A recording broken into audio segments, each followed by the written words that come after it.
Olá, gente, tudo bem? E aí, como é que vocês estão? Olha só, nós vamos dar então continuidade aos nossos assuntos, né? E hoje nós vamos falar das regiões polares, né? Vamos começar falando dessas regiões polares e vamos então dividir esse conteúdo, né, em duas partes.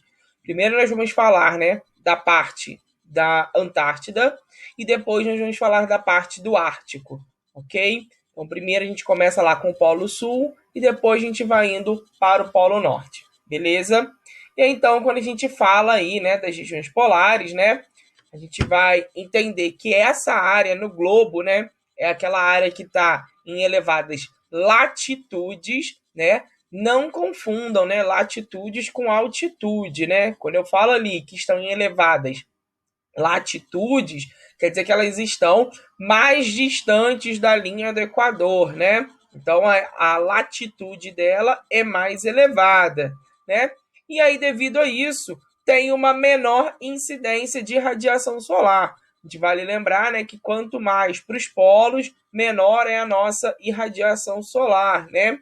As temperaturas, né, de modo geral, em ambas as regiões polares, né, seja no Ártico ou na Antártida, elas têm, né, as temperaturas baixas ao longo de todo o ano e tem uma grande variação de iluminação ao longo também do ano, né? A gente vai ver que a gente não pode perceber que a gente não tem a mesma quantidade de sol nas duas, na mesma proporção, né?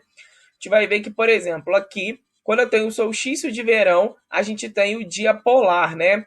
Lembra que no solstício de verão é quando a gente tem justamente, né, a quantidade de radiação solar sendo maior, né? A gente vai ver que a gente tem o que a gente chama de sol da meia-noite. O sol, ele acaba não se pondo por completo, né? Ele vai ficar o dia inteiro. A gente tem 24 horas de sol, né? Nessa época do verão, no solstício de verão, né? E quando tem o solstício de inverno, né? A gente vai ver que a região não recebe nenhum tipo de iluminação. A gente vai ver que no ponto que no verão eu tenho 24 horas de iluminação solar. No solstício de inverno, né, onde a noite dura mais do que o dia, eu tenho justamente 24 horas de período noturno, né? Eu não tenho ali nenhum período de dia. Isso é uma característica bem peculiar das regiões polares, né? Quando a gente vai falar da Antártida, né, a gente vai falar que ela é justamente o quarto maior continente do mundo, abrigando aí, né, seus 13 milhões, seus mais de 13 milhões de quilômetros quadrados. E durante o período de inverno, né, esse continente ele ainda consegue aumentar em 32 quilômetros quadrados devido ao congelamento das águas marinhas, né? Então ele ainda é um continente que, além de ter esse quarto maior, ainda consegue crescer um pouquinho durante o inverno, né? A gente vai aqui nessa imagem a gente percebe justamente, né, nessa área mais branquinha aqui, ó, aonde a gente tem a área que ele se expande, né? A gente vai ver que ele é banhado pelo Oceano Glacial Antártico, né? Que é justamente a união do Oceano do Atlântico Sul, do Oceano Índico e do Oceano Pacífico, né? Do Pacífico Sul, justamente os três unindo, juntam aí, formam aí o Oceano Glacial Antártico, né? E é o continente mais isolado do planeta. A gente vai ver que a parte mais próxima dele, né, é justamente a parte do Cabo Horn, que é localizado no extremo sul da América do Sul, né? E mesmo assim fica a 1.500 quilômetros de distância.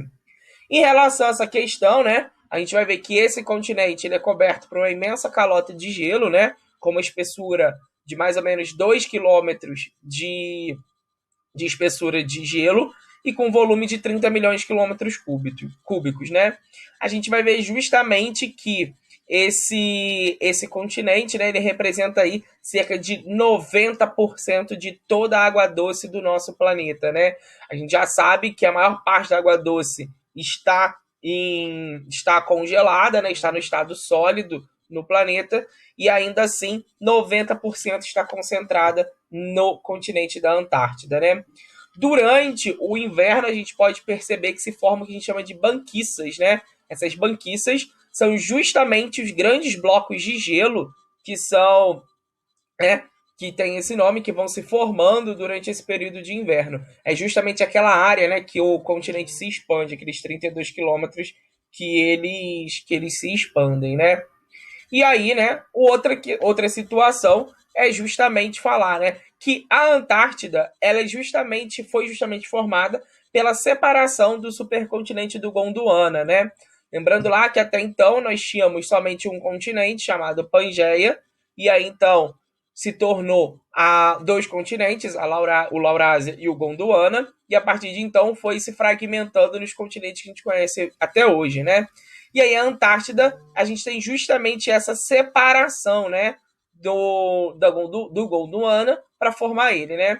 Não preciso falar que ele é o continente mais frio da Terra, né, mais frio do planeta, tanto que, como o próprio nome já diz, né, ele está na região polar.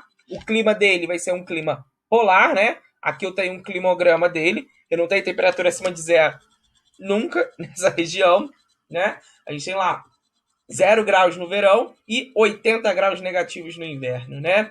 A gente vai ver que tem ali uma intensa, né, situação das massas polares que a gente tem nessa região, e a vegetação que existe lá é uma vegetação de tundra, né? É uma vegetação de musgos e líquens.